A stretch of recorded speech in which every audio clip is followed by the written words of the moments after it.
आप यहाँ वासुदेव? हाँ धर्मराज, तुम एक परीक्षा में भले ही सफल हो गए, परंतु मैं यहाँ अगली परीक्षा के लिए तुम्हें सावधान करने आया हूं। कैसी परीक्षा माता? अज्ञातवास की परीक्षा अर्जुन, जो सरल नहीं होगी। क्या उसके विषय में कुछ सोचा है? जैसे वनवास कट गया वैसे ही अज्ञातवास भी कट जाएगा माधव। नहीं युधिष्ठिर, मनुष्य को अपनी कठिनाइयों से निकलने के विषय में पहले सोच लेना चाहिए, क्योंकि कठिनाइयों का लाभ उठाने के विषय में उसके शत्रु पहले सोच लेते हैं। असंभव! कैसे हो सकता है ये? पांडव बचकर कैसे निकल गए?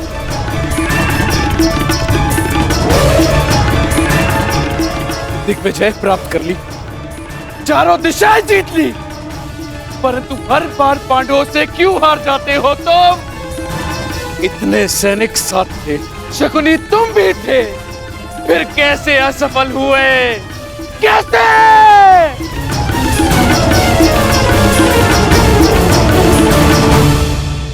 रुष्ट ना होइए महाराज, हम असफल नहीं हुए, क्योंकि पांडवों का अज्ञातवास भंग हो चुका है।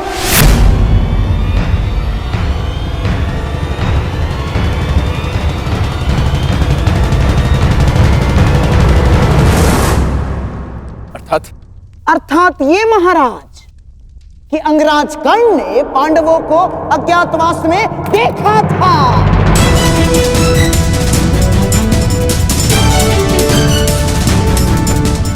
इसीलिए नीति अनुसार पांडवों का अज्ञातवास भंग हो चुका है।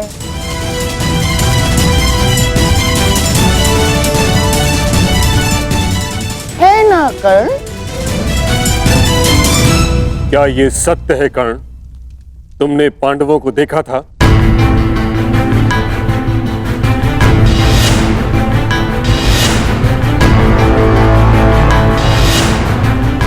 जानता हूं पुत्र, तुमने अवश्य पांडवों को देखा है, परंतु अब समय है कि उनके विरुद्ध एक और अधर्म को होने से रोका जा सके। उत्तर दो कर्ण, क्या तुमने पांडवों को देखा था? जी, देखा था।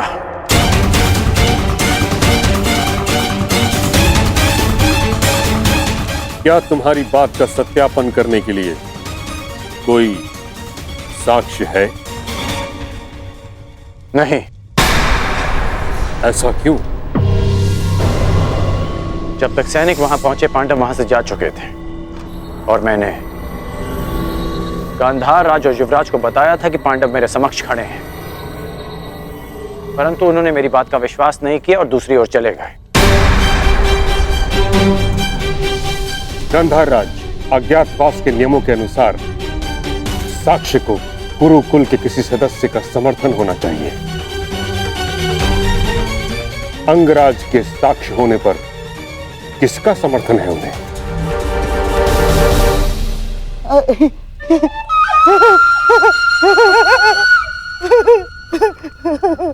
अंगराज कर्ण की बात पर कौन अविश्वास कर सकता है महामहिम? और उनके साक्ष्य होने पर स्वयं कुरुवंश के सम्राट दुर्योधन का समर्थन भी है, हैं? हाँ, मुझे अपने मित्र कर्ण के ऊपर पूर्ण विश्वास है।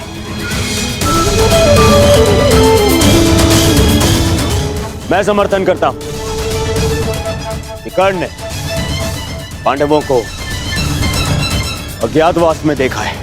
युवराज, यदि तुम्हें विश्वास था तो कर्ण की बात ना मानकर दूसरी ओर क्यों चले गए? और आप गांधार राज, यदि आपको कर्ण की बातों पर विश्वास था तो आप उसके पास क्यों नहीं गए? इसका अर्थ यह है कि आपको कर्ण पर विश्वास नहीं था, अर्थात अज्ञातवास भंग नहीं हुआ।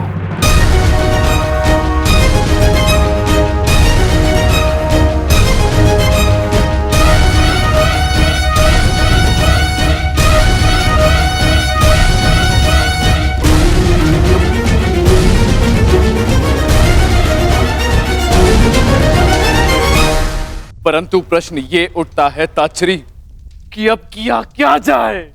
खोज, पांडवों की खोज के अतिरिक्त कोई मार्ग शेष नहीं, क्योंकि नियमानुसार पांडवों का अज्ञातवास किसी विघ्न के बिना आरंभ हो चुका है। अज्ञातवास में जाने का समय हो गया है, परंतु तुम सबके शस्त्रों को देखकर कोई भी तुम्हें पहचान लेगा। भीम की गदा, अर्जुन का गांडीव और तुम सबके अस्त्रों और शस्त्रों को देखकर तुम्हें कोई भी पहचान सकता है।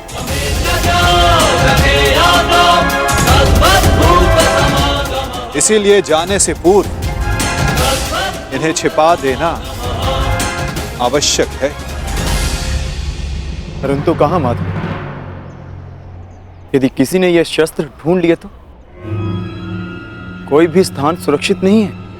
स्थान सुरक्षित नहीं होता अर्जुन, स्थान सुरक्षित किया जाता है।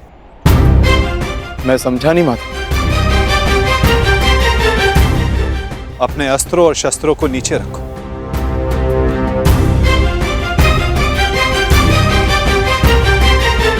सखी, इस वृक्ष के पीछे श्वेत वस्त्र रखे हैं, उन्हें यहां लेकर आ जाओ। जी।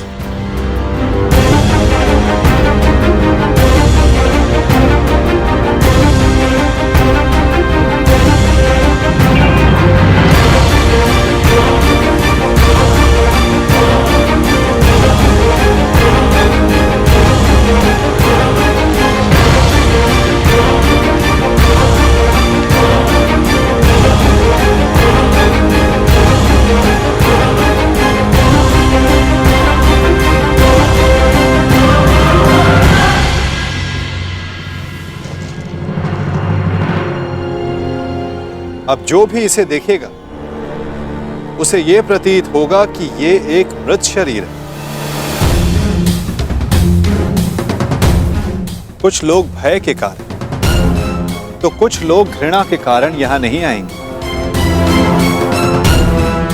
इस शमी के वृक्ष पर 1 वर्ष तक ये अस्त्र और शस्त्र सुरक्षित रहेंगे।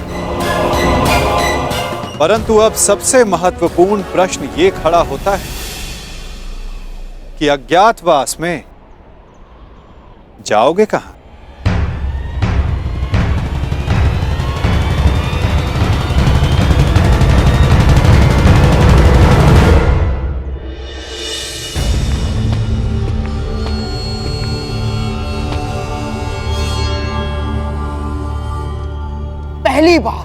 पहली बार किसी ने भरी सभा में शकुनी को मूर्ख सिद्ध किया है कर्ण, और इसका मूल्य तुम्हें चुकाना होगा। मैंने वन में भी सत्य कहा था और राजसभा में भी। मैं तुम्हें बस मामाजी, बस। एक दूसरे के ऊपर आरोप लगाने बंद कीजिए। तो हो गया तो हो गया। अपने घायल दम पर आरोप का मलहम लगाना बंद कीजिए आप। और तुम कौन? अपने आप को मेरा सेवक कहते हो ना? तो ठीक है, अब तुम मेरा आदेश मानोगे। जाके ढूंढो उन पांडवों को। केवल 1 वर्ष है मेरे पास, केवल 1 वर्ष। आर्यव्रत के सभी राजा या तो मेरे अधीन है और या मेरे मित्र। तो अब जाओ और ढूंढो इन्हें, गुप्तचर भेजो, जो करना है करो। परंतु मुझे सूचित करो कि पांडव कहां छुपे हैं। बस जिस आर्यव्रत पर विजय पाने के लिए 12 वर्ष लग गए दुर्योधन, 12 वर्ष, वहां 12 महीनों में पांडवों को कैसे ढूंढ पाओगे तुम? अब हमें ये कार्य शक्ति से नहीं, युक्ति से करना होगा दुर्योधन। लीजिए, ये नई युक्ति आई, अर्थात मामाश्री, अर्थात पांडव किसी भी परिस्थिति में हमारे मित्र राष्ट्रों में नहीं जाएंगे ना। वो वहां जाएंगे जिन्होंने हमारी अधीनता स्वीकार तो कर ली है, परंतु जो मन से पांडवों के पक्ष में है। ये मन से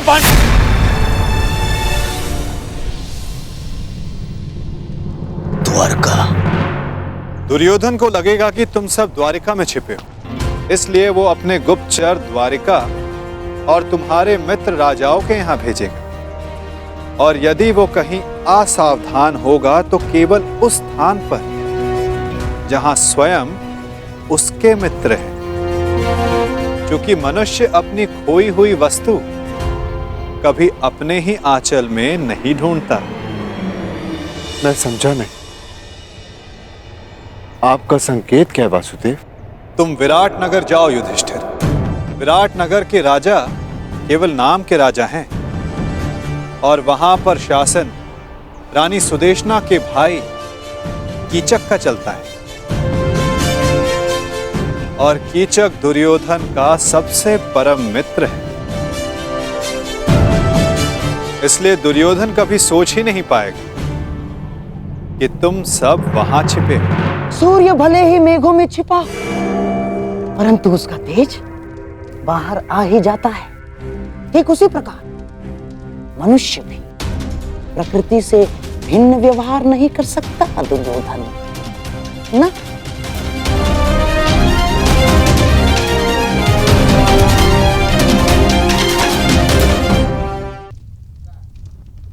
युधिष्ठिर धर्मराज है, इसलिए कहीं उपदेशक या मंत्री बना बैठा होगा।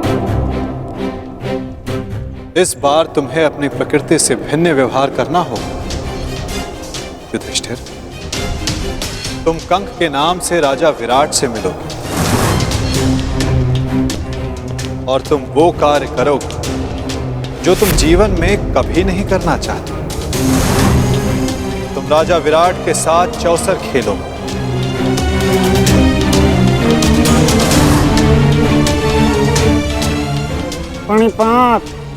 प्रणिपात महाराज। वृकोदर भीम के पेट की अग्नि बुझती नहीं, इसीलिए वो कहीं मिष्ठान्न के प्रतिष्ठान पर होगा। उसकी भूख स्वयं उसका पता बता देगी। तुम्हें अपनी भूख पर नियंत्रण रखना होगा भीम।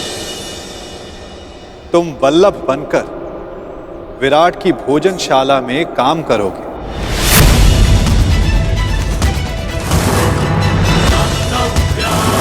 और अपनी भूख पर कड़ा नियंत्रण रखोगे।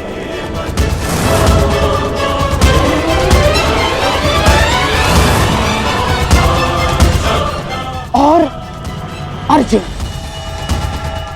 उस महाधनुर्धर का पौरुष कहां छिप सकता है ना?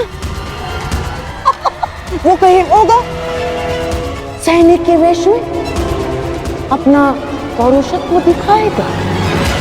और तुम पाप, समय आ गया कि उर्वशी से मिले श्राप को वरदान सिद्ध करने का। तुम्हें 1 वर्ष के लिए अपने पौरुष को त्यागना होगा। नपुंसक बृहन्नल्ला बनकर तुम राजा विराट की संगीतशाला में कार्य करो।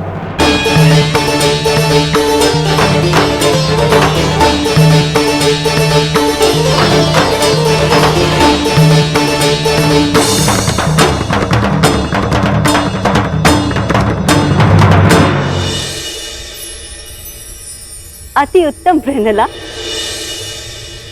क्या तुम हमारी पुत्री उत्तरा को संगीत और नृत्य की शिक्षा दोगी?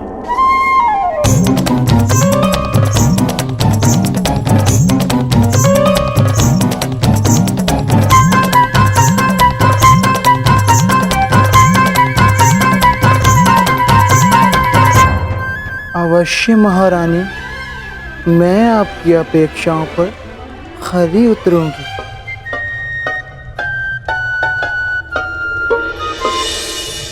नकुल सहदेव बेचारे कोमल सुंदर, उनसे परिश्रम नहीं होगा ना। इसीलिए किसी राज्य में सभासद बनकर बैठे होंगे। नकुल, सहदेव, तुम ग्रंथिक बनकर और तुम तंतिपाल बनकर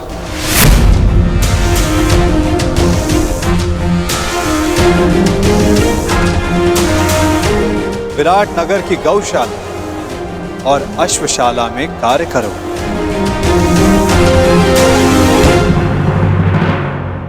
और सबसे अधिक वो पांचाली,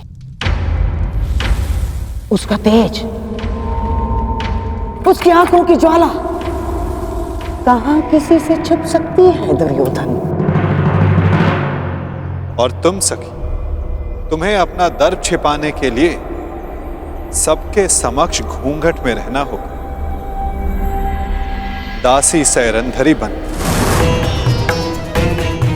जिसके पति गंधर्व, तुम रानी सुदेशना की रूप सज्जा का कार्य संभालो।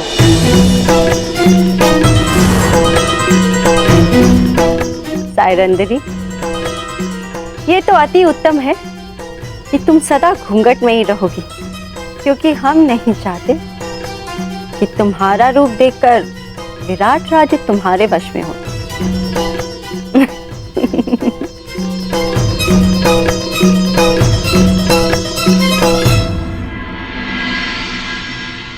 यदि मेरे सिखाए मार्ग पर चलोगे तो पांडवों को ढूंढना कठिन कार्य नहीं होगा।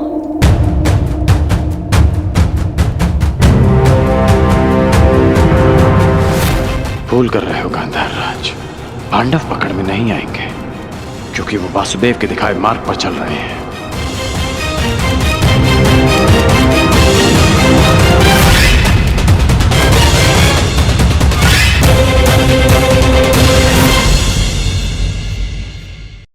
कलिंग, कौशल, मगध, छेदी सभी राज्यों से हमारे गुप्तचर रिक्त हाथ लौट रहे हैं। कहीं भी किसी भी राज्य से पांडवों का एक सूत्र हाथ नहीं लग रहा है। क्या पूरे भारतवर्ष में नहीं है वो? ऐसे कहां अंतर्ध्यान हो गए हैं ये पांडव? युवराज की जय हो। मैं पांडवों की खोज में काशी गया था, पर काशी में भी पांडवों की कोई सूचना नहीं मिली युवराज। तुम्हारा साहस कैसे हुआ मेरे सामने आने का? कैसे साहस हुआ? कैसे साहस हुआ?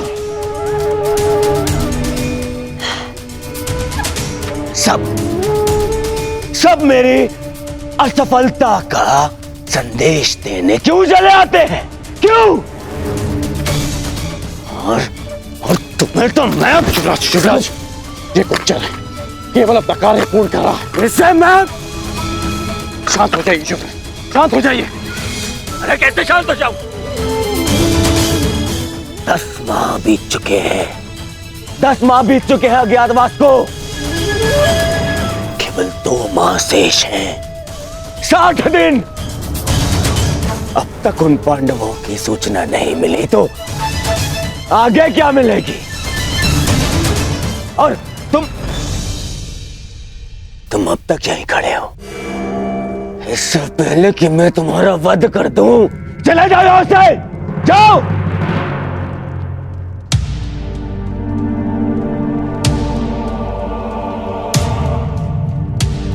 मेरी सफलता मुझसे दूर जा रही है।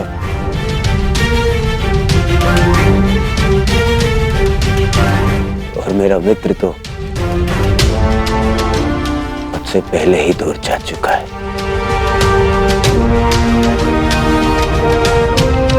और सब कह रहे हैं कि शांत रहो, शांत हो जाओ, शांत हो जाओ। शांत होने की आवश्यकता है। कैसे?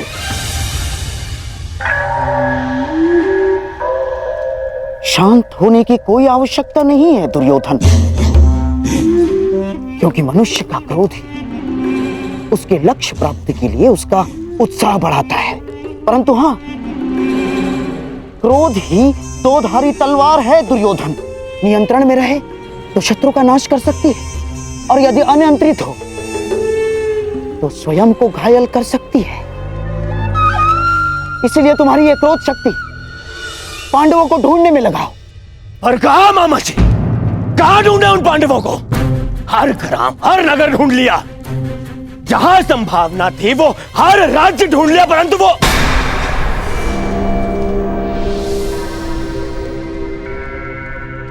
कहीं ऐसा तो नहीं कि हमें जहां ढूंढना चाहिए हमने वहां नहीं ढूंढा। हमारे किसी मित्र राज्य में।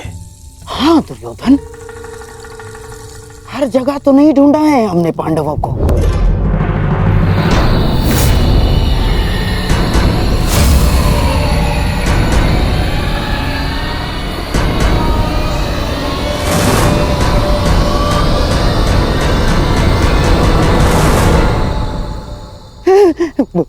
विराट,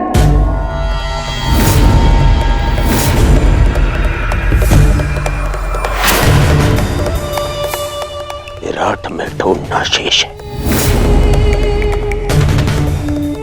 विराट हमारे अधीन है, और विराट का सेनापति कीचक तुम्हारा मित्र। इसीलिए हमने विराट में गुप्तचर भेजे ही नहीं।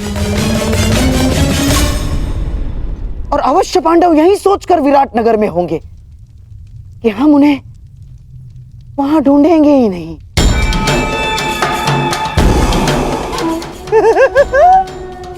परंतु अब पांडव बचेंगे ही नहीं दुर्योधन। आज ही मैं अपने गुप्तचरों को विराट जाने की आज्ञा देता हूं, आज ही। नहीं, वहां गुप्तचर नहीं जाएंगे।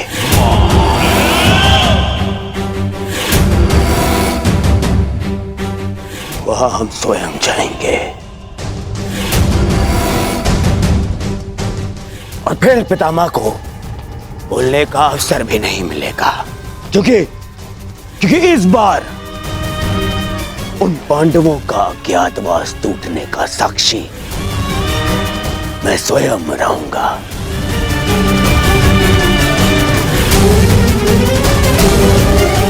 और फिर कीचक मेरा परम मित्र है।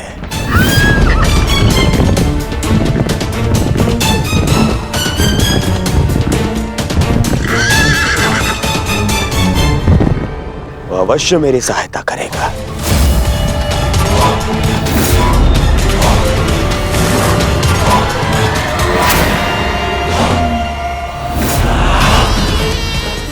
कीचक कहने को सेनापति है, परंतु वास्तविकता में विराट का पूरा नियंत्रण उसी के हाथ में।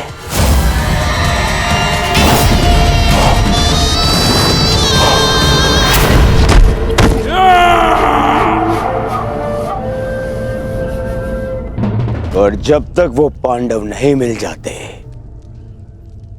हम कीचक के साथ विराट में ही रहेंगे।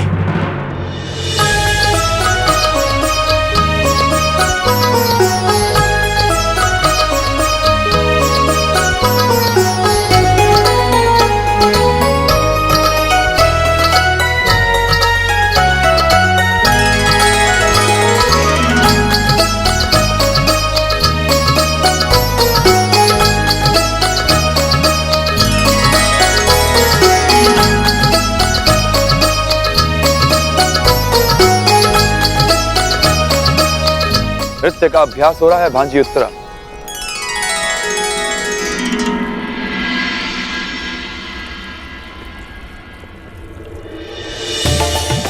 महावश्री, आप मेरे लिए उपहार लाए? अवश्य। अपनी प्रिय भांजी के लिए भला उपहार लाना मैं कैसे भूल सकता हूं।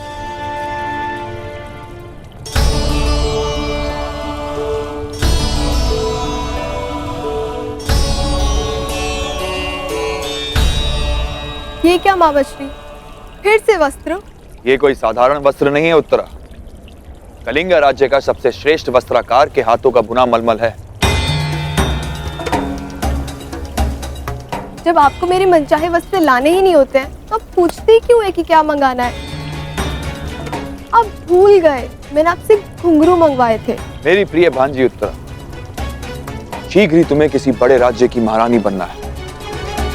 फिर तुम्हारे एक संकेत पे सैकड़ों नर्तकियां अपना कौशल दिखाएंगी। तुम्हें साधारण घुंघरुओं की क्या आवश्यकता है? होने वाली महारानी हो, अपने वस्त्र आभूषण पर ध्यान देना चाहिए। इस नृत्य और वादन में क्या रखा है, इसका कोई लाभ नहीं।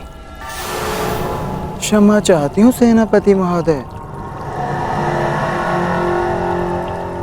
परंतु संगीत साधना शस्त्र साधना से कम नहीं होती। वस्त्र आभूषण शरीर सजाते हैं, परंतु संगीत मन को संतोष का आभूषण देता है। शस्त्रों से किसी राज्य को तो जीता जा सकता है, परंतु संगीत मन को जीतने का माध्यम है। यदि तुम उत्तरा की शिक्षिका ना होती ब्रनला, तो मेरे समक्ष मुख खोलने का दंड मृत्यु होता। तुम्हें किन्नर हो, तुम्हें क्या भान की राज स्त्रियों का आचरण क्या होना चाहिए और राजपुरुषों का पौरुष क्या मांग रखता है? तुम तो ना पूर्ण पुरुष हो ना पूर्ण स्त्री। जाओ अपनी वीणा संभालो।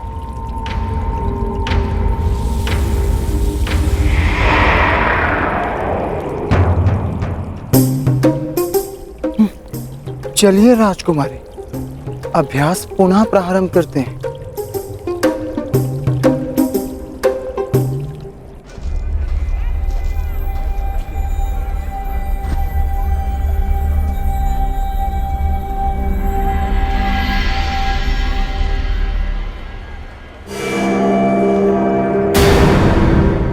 दुर्योधन, कहीं से हमारे यहाँ होने का आह्वान तो नहीं हो गया? हाँ भैया, सुना हस्तिनापुर के युवराज दुर्योधन आए हैं। हाँ, सेनापति कीचक के अभिन्न मित्र हैं और अब तो वे दिग्विजय भी कर चुके हैं। स्वागत है युवराज। आशा है कि पांडव यहाँ नहीं होंगे।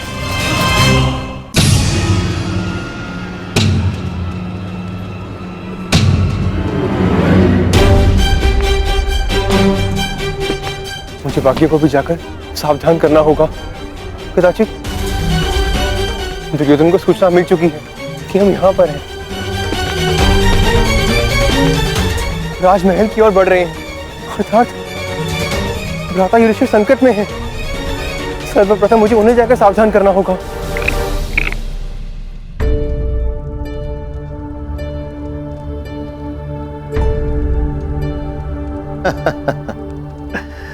वाह कंक, तुमने तो हमें फिर से हरा दिया। तुम तो द्यूत में बड़े ही प्रवीण हो। इसमें कौन सी बड़ी बात है पिताश्री? द्यूत तो भाग्य का खेल है। नहीं पुत्र उत्तर, कंक केवल द्यूत ही नहीं जानते, कभी इनके साथ समय व्यतीत करोगे तो स्वयं जानोगे। इन्हें नीति और दर्शन का बहुत गहरा ज्ञान है।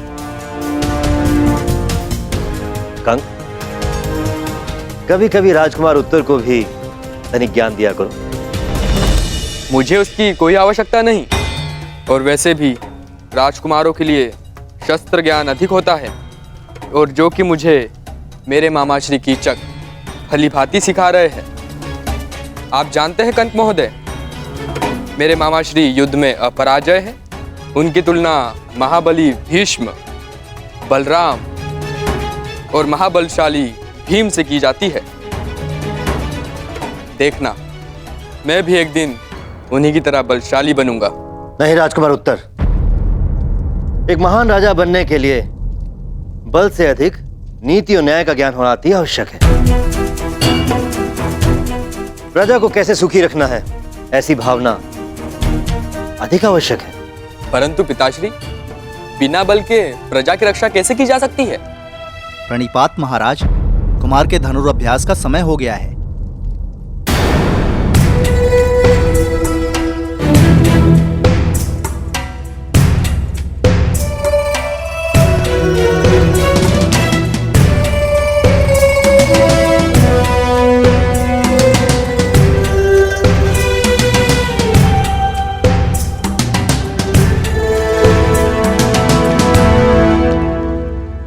नकुल यहां क्यों आया था?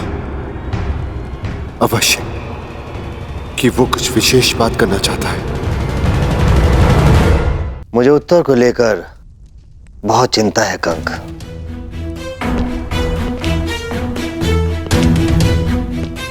क्यों महाराज? वो तो बड़ा ही बुद्धिमान बालक है। हाँ, परंतु वो कीचक की परछाई में पल रहा है। तुमसे क्या छिपा है कंक? मैं केवल नाम का ही राजा हूं। सत्य तो यह है कि कीचक का प्रभाव मुझसे कहीं अधिक है। मेरी प्रजा, मेरी सेना और स्वयं मैं भी उससे बहुत भयभीत हैं। चिंता रहती है कि कहीं राजकुमार उत्तर भी कीचक के साथ रहते रहते उसकी तरह क्रूर ना बन जाए, या यूं कहूं कि कीचक उसे राजा बनने ही ना दे। तो अपने पिता होने का कर्तव्य निभाइए महाराज। उत्तर को कीचक से दूर रखें, उसे अच्छी संगति दे महाराज। वही तो करने में असमर्थ हूं कंक। मेरा किसी पर कोई नियंत्रण नहीं। मैं केवल राजमुकुट पहनता हूं। वास्तव में राजा की शक्तियों का उपयोग तो कीचक ही करता है। नियंत्रण खोकर सब कुछ हार जाने की पीड़ा क्या होती है, असहाय होने की पीड़ा का अनुभव क्या होता है, वो तुम नहीं समझोगे कंक।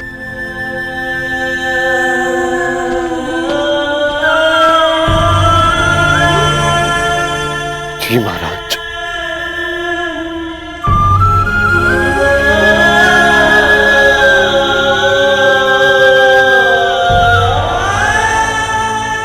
क्योंकि मैं आपकी पीड़ा समझ सकता हूं। युद्ध में हारने का, असहाय होकर सब कुछ खो देने का अनुभव है मुझे।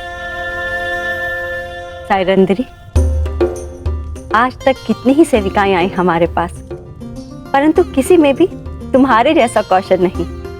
रूप सज्जा हो या केश विन्यास, तुमसे श्रेष्ठ कोई भी नहीं।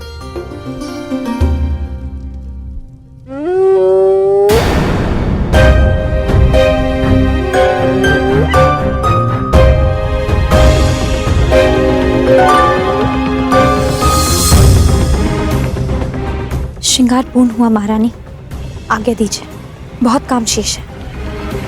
अरे अभी कहाँ? हमें हमारे अन्य आभूषण कौन पहनाएगा? जी। उपहास कर रहे हैं हम। तुम जाओ, आभूषण हम स्वयं पहन लेंगे। अच्छा रुको,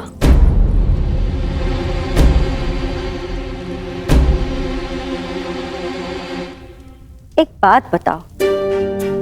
हम कब से तुमसे एक प्रश्न पूछना चाह रहे थे। तुम्हें इतना अच्छा श्रृंगार आता है, तुम स्वयं इतनी रूपवती हो, अपना ध्यान क्यों नहीं रखती? ये देखो कितने सुंदर केश है तुम्हारे, इसे खुला क्यों रखा है?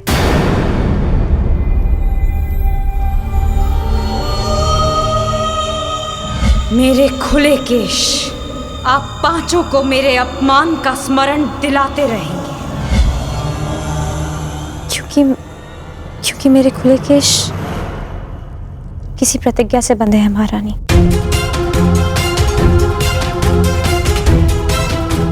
ऐसी कौन सी भीष्म प्रतिज्ञा है कि इतने सुंदर केश बांधे भी ना जा सके? महारानी की जय हो। सेनापति कीचक पधार रहे हैं। कीचक हमारा भाई? वाह, एक और विजय कर आया। हमें शीघ्र ही तैयार होना पड़ेगा। एकांत, मैं तुमसे श्रेष्ठ हूँ? नहीं, मैं हूँ। तुम्हें वीणा बजाने और नृत्य के अतिरिक्त आता ही क्या है? राजकुल के सदस्यों को युद्ध ज्ञान होना अधिक आवश्यक है। हाँ, बड़ा आया योद्धा। तुम्हें ठीक से तलवार पकड़नी तो आती नहीं है। अच्छा, मुझे सब आता है। चलो कौन श्रेष्ठ है इसका निर्णय इस प्रदा से हो जाए। मेरे साथ अश्वरोहण की चुनौती स्वीकार करती हो? हाँ हाँ चलो, तुम्हें दिखा भी दूंगी कि मुझे वीणा बजाने के अतिरिक्त बहुत कुछ आता है। सावधान रहिएगा राजकुमारी। हाँ।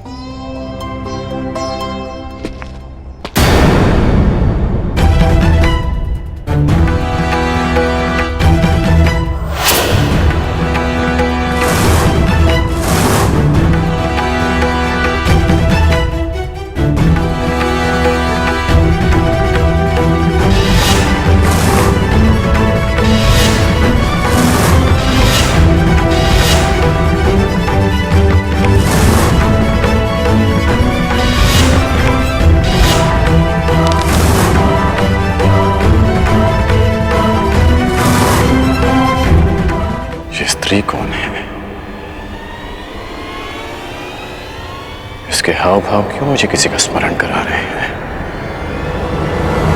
जैसे मैं इसे जानता हूं।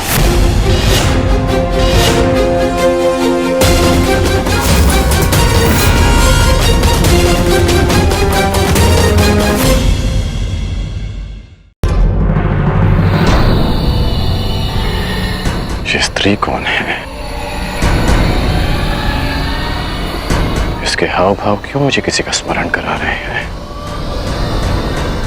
जैसे मैं इसे जानता हूं।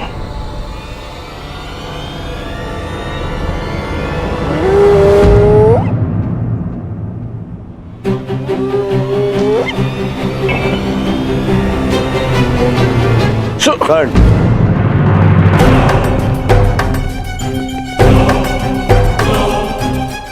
कर्ण, कीचक का संदेश है। हमें महाराज विराट से मंत्रणा करनी है। आओ। क्या हुआ? संकट का संदेश क्यों भेजा? संकट नहीं भ्राताश्री, महासंकट। किस महासंकट की बात कर रहे हो अनुज? दुर्योधन गंधार राज और कर्ण के साथ विराटनगर पहुंच चुका है और सुना है कि सेनापति कीचक भी उनका मित्र है। वो अवश्य हमारी खोज में आया होगा। हम ऐसा नहीं होने दे सकते। 13 वर्ष पूर्व होने में 2 महाशेष है। किसी भी परिस्थिति में हमें हमारी पहचान छिपानी होगी। इसलिए मैंने आप सबको संकट का संदेश भेजा था। पांचाली कहाँ है? उसे संकेत भेजा? मैंने महारानी के कक्ष के बाहर जाकर पुकार लगाई थी। अवश्य पांचाली ने सुनी होगी। तो फिर पांचाली यहाँ आई क्यों नहीं?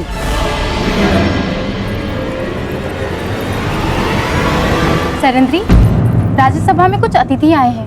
उनके स्वागत के लिए पात्र वहाँ रखवाने हैं। क्षमा करना, मुझे कुछ विशेष कार्य से जाना है। सहायता करो ना सैरंद्री। अचानक से वो लोग आ गए और दास कम पड़ गए हैं। बड़ा ही आभार होगा। परंतु वो लता से ये राज्यसभा में ले जाओ। मैं अभी आती हूँ। चलो चलो जल्दी करो, महाराज रुष्ट हो जाएंगे। चलो। पांचाली इस समय महारानी की सेवा में, हो सकता है उसे यहाँ आने का अवसर न मिला हो। यही तो चिंता है ज्येष्ठ, कि पांचाली महारानी की सेवा में है। यदि पांचाली को महारानी ने बुलाया तो उसे राजसभा में जाना होगा। ठीक कहा तुमने अनुज, बिल्कुल ठीक कहा। पांचाली को दुर्योधन की दृष्टि से बचाए रखना अत्यंत आवश्यक है। ये मेरा उत्तरदायित्व है कि मैं पांचाली को राजसभा के समीप न आने दूं। अर्थात आपको दुर्योधन के समीप रहना होगा भ्राता। हाँ, पांचाली को पहचाने जाने से बचाना है तो मुझे ये जुआ अवश्य खेलना होगा। हम पांचों में से मैं ही हूं जो विराट राज के निकट जा सकता है। महाराज, हस्तिनापुर के युवराज ऐसे ही नहीं बन गए हमारे मित्र दुर्योधन। बड़ा बल है इनकी गदा में। विराटनगर का सौभाग्य है कि ये हमारे यहाँ अतिथि बनकर आए। अरे बस मित्र, आवश्यकता से कुछ अधिक ही प्रशंसा कर रहे हो मेरी मित्र। परम मित्र।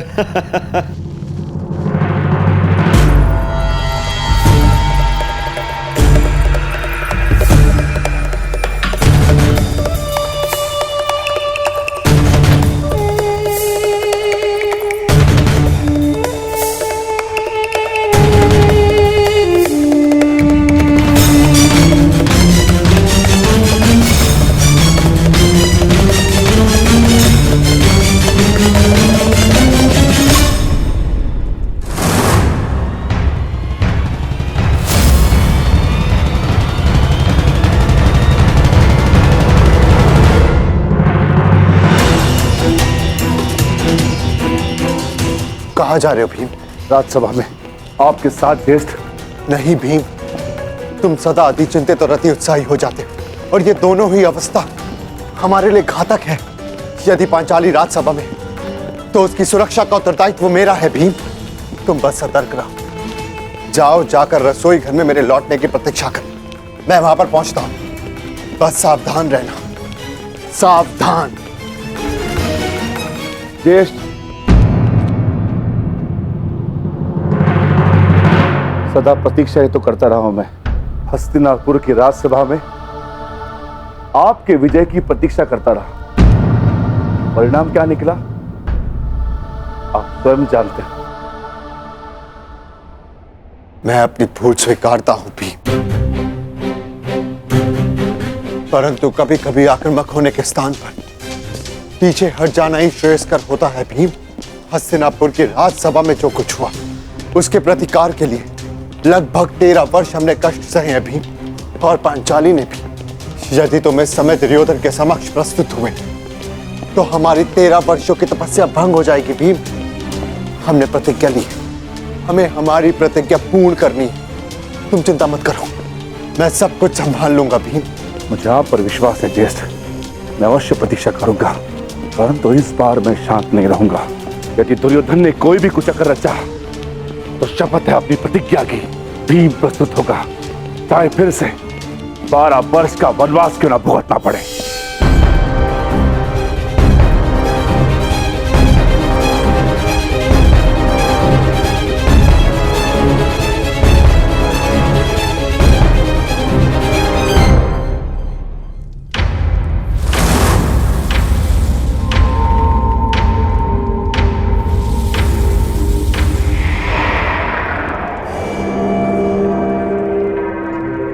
तुम्हारा मित्र कुछ ज्यादा ही रुचि दिखा रहा है उस दासी में दुर्योधन।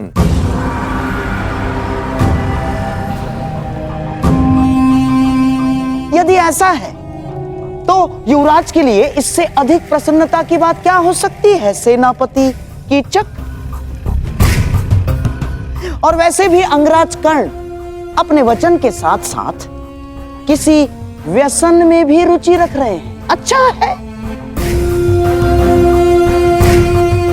आपका अतिथि है, आनंद करने दीजिए। परंतु विराटनगर में आनंद पर अतिथि से पूर्व आतिथ्य का अधिकार होता है। हाँ, कीचक का अधिकार होता है।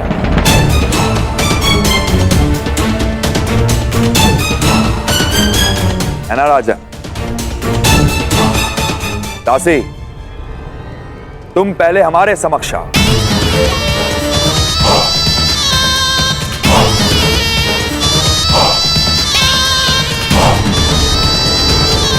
युवराज, दासी, पहले हमारे पांव धो। सुना नहीं दासी? सेनापति कीचक पुकार रहे हैं।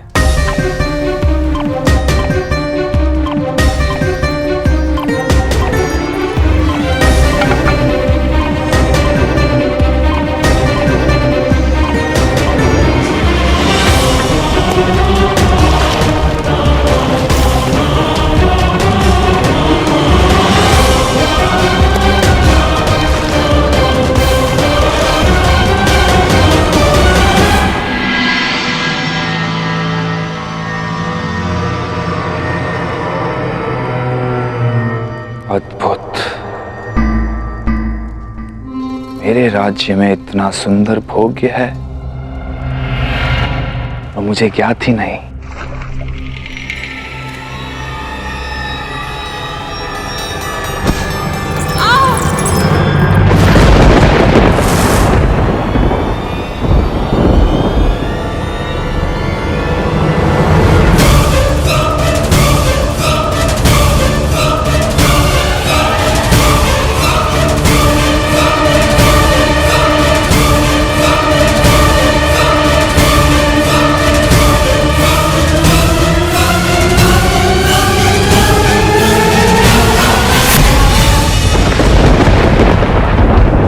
मुड़ो दासी।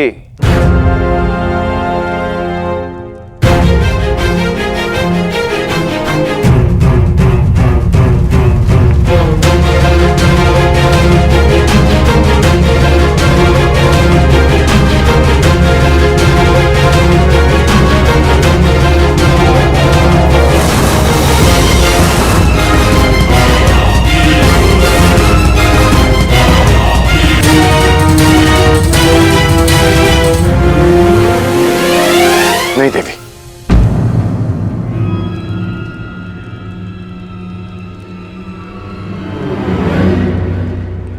मेरी दृष्टि में स्त्री इतनी हीन नहीं हो सकती कि उसे पुरुष के चरण धोने पड़े, चाहे वो एक दासी ही क्यों ना हो। क्षमा कीजिएगा देवी, परंतु मैं अपने चरण स्वयं धो सकता हूं।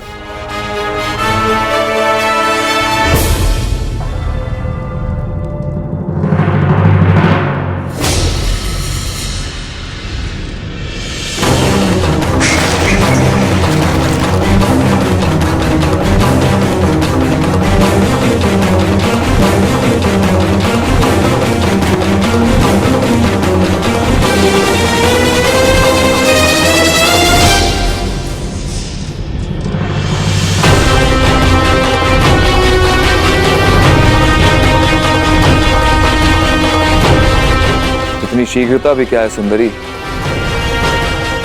अपना नाम तो बताती जा।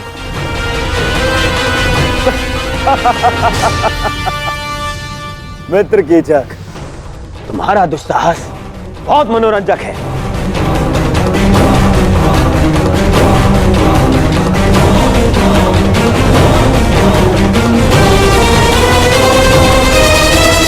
सूर्य अपना तेज सारे संसार में बांटता है, चंद्रमा अपनी शीतलता सबको देता है। फिर तुम क्यों अपना मुख मुझसे छुपा रही हो सुंदरी? एक बार और इसे देखकर आनंदित होने दो। भयभीत हो? हाँ, वो तो यहां सभी हैं मुझसे। कोई बात नहीं, मैं तुम्हारा भय अभी दूर किए देता हूं।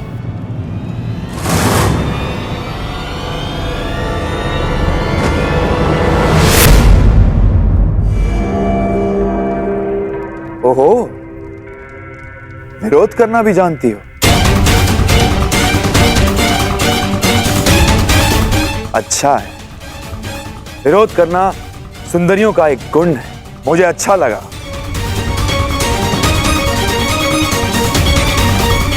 कीचक,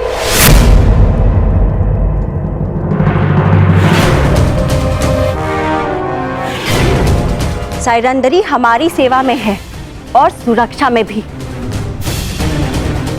उसकी सुरक्षा का वचन दिया है हमने।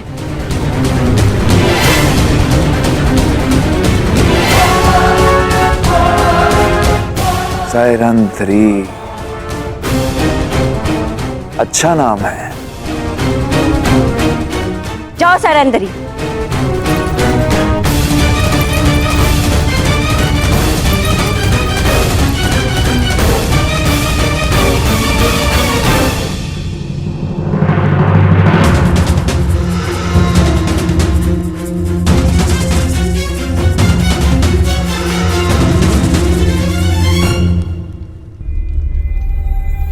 पांचाली तो उनके साथ गई थी, तो फिर कहाँ रह गई? सायरंती नहीं आई? नहीं, उन्हें सेनापति कीचक ने रोक लिया। अब न जाने क्या होगा।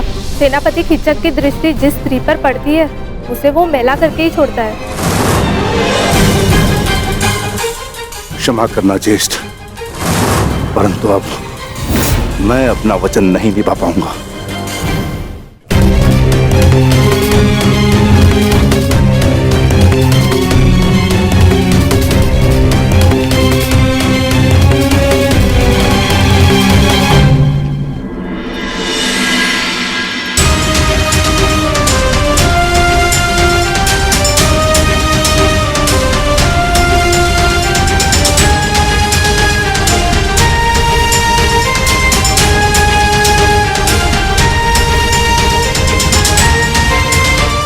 पांचाली सुरक्षित है। ज्येष्ठ ने अपना उत्तरदायित्व पूर्ण किया। मित्र दुर्योधन, मैं तुम्हें हमारी सेना के महत्वपूर्ण पदाधिकारियों से मिलवा देता हूं। ये तुम्हारा मंतव्य पूरा करने में सहायक सिद्ध होंगे। आओ।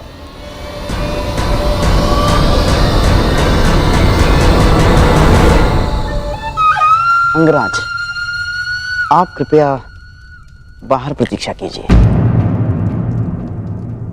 मैं युवराज की सुरक्षा में आया हूँ। हाँ, तो युवराज का ही आदेश है। सेनापति कीचक के साथ वो एकांत में बात करना चाहते हैं। और हाँ, यदि आवश्यकता होगी सेवकों की तो आपको बुलावा भेज दिया जाएगा। कृपया प्रस्थान करें।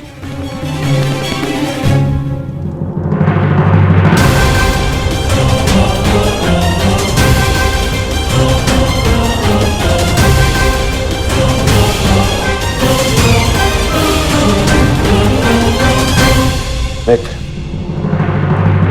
हमने उन पांडवों को हर स्थान, हर दिशा में ढूंढा है। केवल विराटनगर शेष है। यदि तुम्हारी सहायता ना मिली तो 2 माह पश्चात ही हस्तिनापुर पर महायुद्ध का संकट मंडराएगा। और वो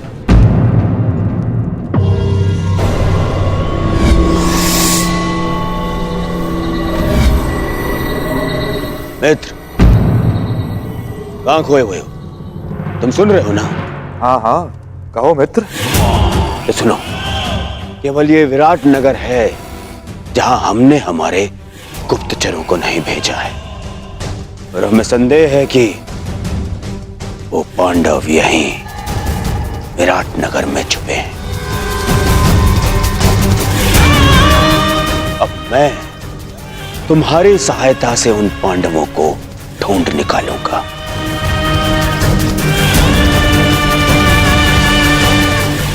वो 5 पांडव तेजस्वी हैं। यदि दृष्टि रखोगे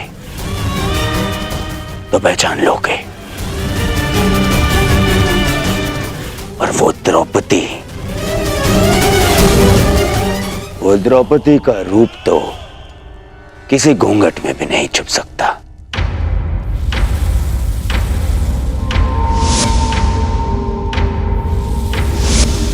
हाँ, कुछ सुंदरियों का रूप तो कोई घूंघट नहीं छिपा सकता। रूप के अतिरिक्त दर्प की भी कमी नहीं है उस 5 पतियों वाली में। मुझे विश्वास है कि वनवास के पश्चात भी उस द्रौपदी का दर्प और घमंड कम नहीं हुआ होगा। मित्र दुर्योधन, सुंदरियों को ढूंढना, उनका भोग करना मेरी रुचि का कार्य है। मित्र दुर्योधन, निश्चिंत रहो। अब तुम यहां आ ही गए हो तो पांडवों को यहां से अपने साथ लेकर जाओगे। परंतु क्या विराट राज इस कार्य के लिए सहयोग करेंगे? विराट राज केवल मुकुट पहनते हैं, गांधार राज यहाँ की चक्का चलता है। इसलिए मेरे वचनों को आप राजन के वचन समझें। मैंने कुछ अनुचित तो नहीं कहा ना राजन?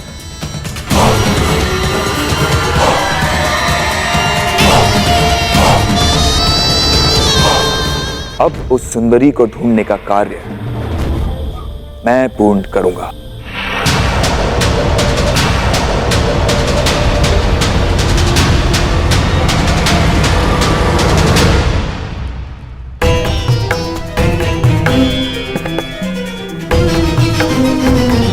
मुझे विश्वास है कि युवराज दुर्योधन कीचक का समर्थन और सहयोग लेने की चेष्टा करेंगे। कदाचित पांडव मेरे समक्ष होते तो मैं उन्हें सावधान कर पाता, माता कुंती को दिया वचन पूर्ण कर पाता मैं।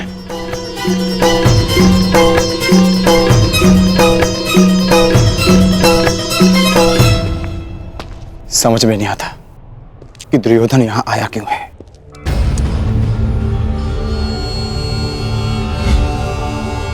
ये तो वही है जिसे मैंने कुमार उत्तर का धनुष उठाते देखा था।